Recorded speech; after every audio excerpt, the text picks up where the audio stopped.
একবার রাসূলুল্লাহ সাল্লাল্লাহু আলাইহি ওয়াসাল্লামকে খুবই হাসি খুশি দেখে হযরত আয়েশা রাদিয়াল্লাহু তাআলা আনহা বললেন, ইয়া রাসূলুল্লাহ সাল্লাল্লাহু আলাইহি ওয়াসাল্লাম, আপনি খুবই খোশ মেজাজে আছেন, আমার জন্য এখন একটু দোয়া করুন না।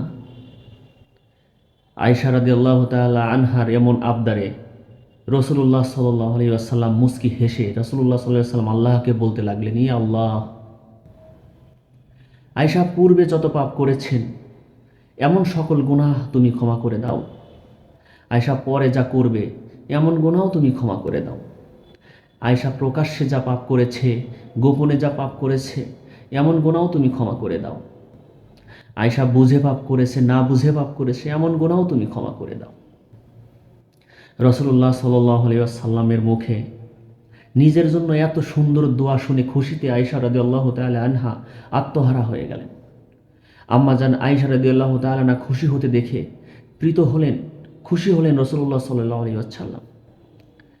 তিনি জিজ্ঞাসা করলেন, আয়েশা, আমার দোয়ায় তুমি খুশি হয়েছ? আয়েশা রাদিয়াল্লাহু তাআলা আনহা বললেন, আমি খুবই খুশি হয়েছি ইয়া রাসূলুল্লাহ। তখন রাসূলুল্লাহ সাল্লাল্লাহু আলাইহি ওয়াসাল্লাম বললেন, জানো আয়েশা, তোমার জন্য যে দোয়া করলাম ঠিক একই দোয়া প্রতি সালাতের মধ্যে আমি আমার প্রতিটা উম্মতের জন্যই করি। সুবহানাল্লাহ। সাল্লাল্লাহু আলাইহি ওয়াসাল্লাম।